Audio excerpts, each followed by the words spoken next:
সম্প্রতি সোথবিস দুবাই আয়োজিত এক বিশেষ প্রদর্শনীতে পণ্ডিত ও সংগ্রাহক ফিলিপ গিলস রেনে মিজিলিয়ারের প্রায় অর্ধ শতাব্দী ধরে সংগৃহীত ইসলামী অস্ত্র এবং বর্মের এক অসাধারণ সংগ্রহ তুলে ধরা হয়েছে।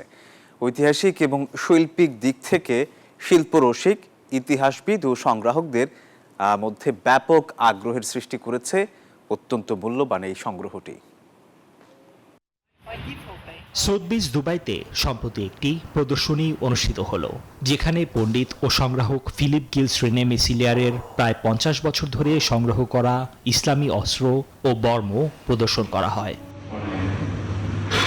প্রদর্শনীর কেন্দ্রবিন্দু ছিল পঞ্চম মোগল সম্রাট স্বাস্থ্যকর অল টাইম হানিকম, সব সময় অল টাইম হেলদি লাইফ শাহজাহানের ওয়ার্ল্ড ক্যাপচারার সোর্ড। অস্ত্রের পাশাপাশি 800-এর দশকে মধ্যপ্রাচ্য ভ্রমণের সময় ডেভিড রবার্টসের আঁকা জল রঙের চিত্রকর্মের একটি সিরিজ, সেই সাথে সপ্তম থেকে ষোড়শ শতাব্দীর কোরআনের পাণ্ডুলিপিও প্রদর্শিত হয়।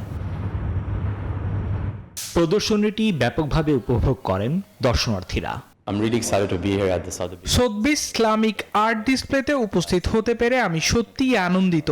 সোথবিস আমার মতো শিল্প ইতিহাসে আগ্রহী ব্যক্তিদের জন্য এই সমস্ত বৈচিত্র্যময় শিল্পকর্ম প্রদর্শন করতে সক্ষম হয়েছে। এটা সত্যিই চমৎকার।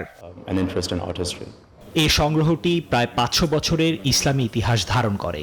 পরে লন্ডনে নিলামে তোলার পরিকল্পনা রয়েছে। সোথবির মতে শাহজাহানের তরবারি 6 লাখ থেকে 8 লাখ পাউন্ডের মধ্যে বিক্রি হবে বলে ধারণা করা হচ্ছে। নিবির আমিন, নিউজ 24।